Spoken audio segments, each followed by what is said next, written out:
Foodies, this is Aninna from Cookmaster Bangla. আজকের এপিসোডে সবাইকে স্বাগতম জানাচ্ছি। আশা করছি সবাই খুব ভালো আছেন। আজকে আপনাদের সাথে যে রেসিপিটা শেয়ার করব সেটা হচ্ছে ঘরের তৈরি সুস্বাদু মালাই চপ। শুধুমাত্র ছানা দিয়ে তৈরি এই মালাই চপ খেতে কিন্তু ভীষণ টেস্টি হয়। তাহলে চলুন আর কথা না বাড়িয়ে শুরু করি আজকের রেসিপি।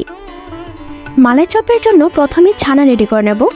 এখানে 1 লিটার মিল্ক দিয়ে ছানা বানিয়ে নিচ্ছি। পারফেক্ট ছানা বানানো ফুল ভিডিও লিংক ডেসক্রিপশনে দিয়ে দিয়েছি, প্রয়োজনে দেখে নিতে পারেন। চাপ দিয়ে ছানা থেকে অতিরিক্ত জল ফেলা যাবে না, এতে কিন্তু ছানাটা ড্রাই হয়ে যাবে। এই পর্যায়ে ছানাকে হালকা হাতে স্মুথ করে নিতে হবে, কিন্তু খেয়াল রাখতে হবে ছানা থেকে যেন অয়েল বের না হয়ে যায়, এতে করে মালাই চপের মিষ্টিটা হার্ড হয়ে যাবে।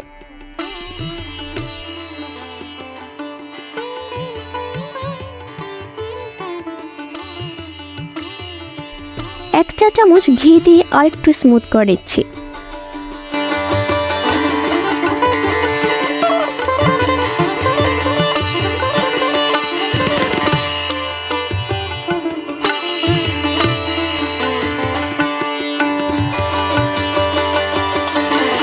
স্মুথ হয়ে গেছে। ডোটাকে 6টা ভাগ করে নিচ্ছি, কিন্তু আপনারা মিনিমাম 8 থেকে 10টা ভাগও করে নিতে পারবেন।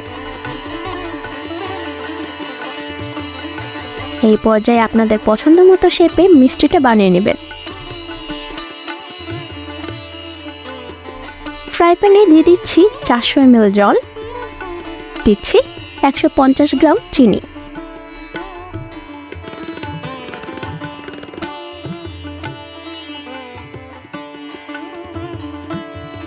এলাচি থেতো করে দিচ্ছি,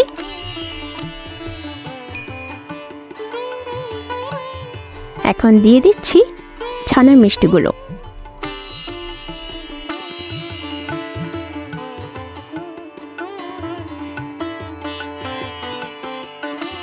ঢাকনা দিয়ে ঢেকে সেদ্ধ করে নেব 10 মিনিট।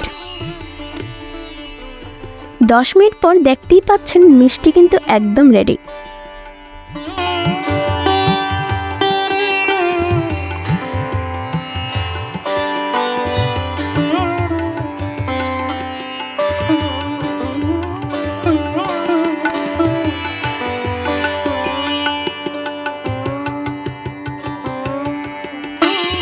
এই পর্যায়ে 1 লিটার মিল্ককে জাল দিয়ে 1/2 লিটার করতে হবে।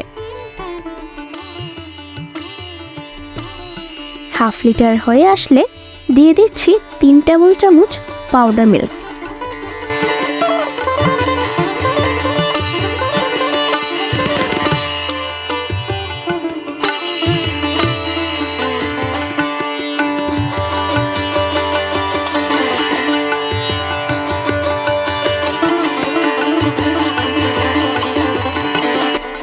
তিন টেবিল চামচ চিনি,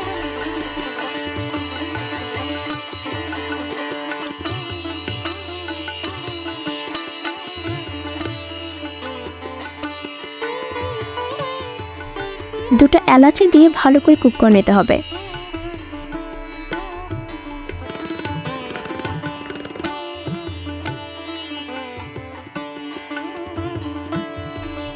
গ্রেভির ঘনত্বটা পছন্দ মতো হয়ে আসলে ছানার মিষ্টির এক্সট্রা চিনির রসটা ফেলে দিয়ে গ্রেভিতে দিয়ে দিবেন।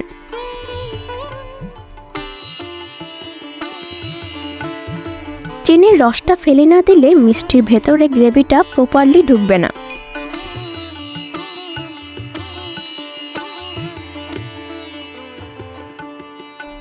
এখন ঢাকনা দিয়ে ঢেকে জাস্ট 1 মিনিট কুক করে চুলা অফ করে দিতে হবে। বেশি কুক করলে কিন্তু মিষ্টি ভেঙে যাবে। এখন এভাবেই ঢাকনা দিয়ে ঢেকে রেখে দেব আধা ঘন্টার জন্য। রেডি আমাদের সুস্বাদু মালাই চপ। খেতে কিন্তু দারুণ টেস্টি হয়। আশা করছি আপনার পরিবারের সবাই খেতে খুবই পছন্দ করবে। এই ছিল আজকের রেসিপি।